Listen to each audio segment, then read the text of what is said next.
यदि आप बुद्धि को आवश्यकता अनुसार छोड़ देने और पुनः धारण कर लेने की कला सीख लेते हैं तो आप सच्चे अर्थों में मन के मालिक बन सकते हैं और मन की गुलामी से सदा सदा के लिए मुक्त हो सकते हैं।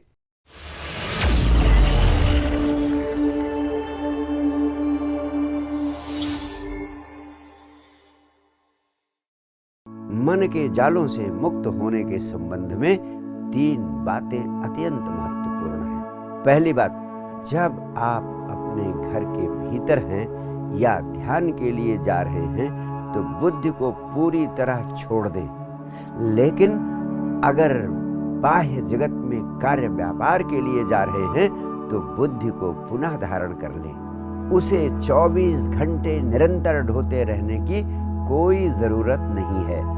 यदि आप बुद्धि को आवश्यकता अनुसार छोड़ देने और पुनः धारण कर लेने की कला सीख लेते हैं तो आप सच्चे अर्थों में मन के मालिक बन सकते हैं और मन की गुलामी से सदा सदा के लिए मुक्त हो सकते हैं। दूसरी बात, सत्य की खोज में बुद्धि की कोई उपयोगिता नहीं बल्कि वही एकमात्र बाधा है।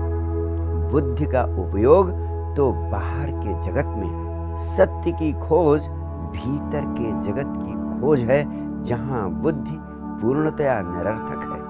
लेकिन इसमें बुद्धि का कोई दोष नहीं क्योंकि वह इसके लिए निर्मित ही नहीं है। सत्य के अनुभव के लिए जरूरी है अमन की अवस्था का होना या निर्विचारता की अवस्था का होना या विचार शून्यता की अवस्था का होना। इसका अर्थ है अत्यंत गहन मौन जहां चेतना में छोटी सी छोटी तरंग भी ना हो। उस परिपूर्ण मौन और अकेलेपन में ही सत्य का बोध संभव है।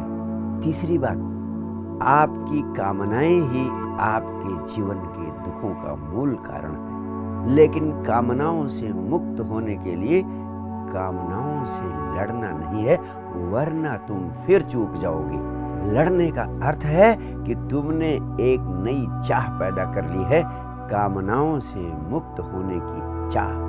और यह तो सिर्फ भाषा का बदल देना है, मूलतः तो आप वही के वही रह गए।